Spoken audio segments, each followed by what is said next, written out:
விநாயகர் அவதரித்த கதை. விநாயகர் எப்படி அவதரித்தார் என்பதை இந்த வீடியோவில் சுருக்கமாக பார்க்கலாம். சிவபெருமான் ஒரு சமயம் வெளியே சென்றிருந்த போது பார்வதி தேவி நீராடுவதற்காக சென்றார்கள். அப்போது சந்தன பேஷையை இழைத்து கொண்டிருக்கும் போது அதில் விளையாடி கொண்டிருந்தார்கள். அது ஒரு சிறு பொம்மையாக மாறிக்கொண்டிருந்தது.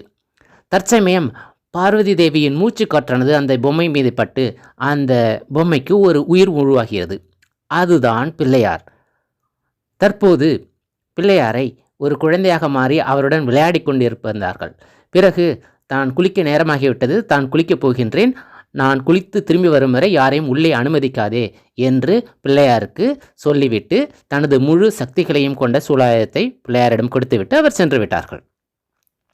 பிள்ளையார் காவல் காக்க தோன்றினார். அப்பொழுது சிவபெருமான் வெளியிலிருந்து உள்ளே வந்தார்.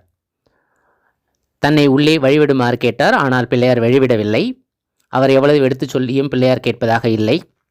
எனவே சிவபெருமான் தனது பூதகணங்களை பிள்ளையாருடன் மோதச் சொன்னார். அனைத்து பூதகணங்களையும் பிள்ளையார் வென்றுவிட்டார். இதை பார்த்த இந்திரோகலத்திலிருந்த இந்திரன் தான் பிள்ளையாருக்கு அறிவுரை கூற எண்ணி அறிவுரை கூறினார். ஆனால் இந்திரோகலத்திலிருந்த இந்திரன் அறிவுரையையும் அவர் கேட்கவில்லை. இந்திரனின் படைகளையும் பிள்ளையார் தோற்கடித்தார். இதை கண்ட சிவபெருமான் மிகுந்த ஆத்திரமடைந்து ருத்ரதாண்டம் ஆடி ருத்ரதாண்டவத்தின் இறுதியில் பிள்ளையாரின் தலையை வெட்டிவிட்டார். அதற்கு பிறகு குளித்து கொண்டிருந்த பார்வதி பிறகு வந்து பார்ப்பது தன் பிள்ளை இறந்து கிடந்ததை பார்த்து மிகவும் சோகமுற்றார். ருத்ரகாளியாக மாறி மூவுலகையும் அழிக்க தொடங்கினார். இதை பார்த்த சிவபெருமான் பார்வதி தேவியை சமாதானப்படுத்துவதற்காக மீண்டும் அந்த பிள்ளைக்கு உயிர் கொடுக்க சூரியன் மறைவதற்குள் வடக்கு திசையிலிருந்து ஏதேனும் ஒரு உயிரை கொண்டு அதன் தலையை வெட்டி இதை பொருத்த வேண்டும் என்று சிவகணங்களுக்கு ஆணையிட்டார். சிவகணங்கள் வடக்கு திசை நோக்கி நடந்தன. முதலில் தென்படும் உயிரான யானையின் தலையை வெட்டி அதை கொண்டு வந்து பிள்ளையாருக்கு பொருத்தினார்கள்.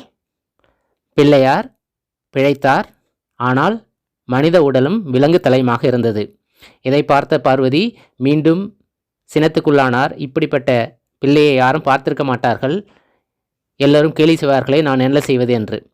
அதன் பிறகு பிள்ளையாருக்கு அனைத்து கடவுள்களும் வரம் கொடுத்தார்கள். எந்த ஒரு செயலை செய்வதற்கு முன்னும் பிள்ளையாரைத்தான் வழிபட வேண்டும். பிள்ளையாரை வழிபட்ட பிறகுதான் மற்ற ஜீவராசிகளுக்கும் மற்ற தெய்வங்களுக்கும் வழிபட வேண்டும். அப்போதுதான் அது மற்ற தேவர்களுக்கு கிடைக்கும் என்று வரத்தை கொடுத்தார்.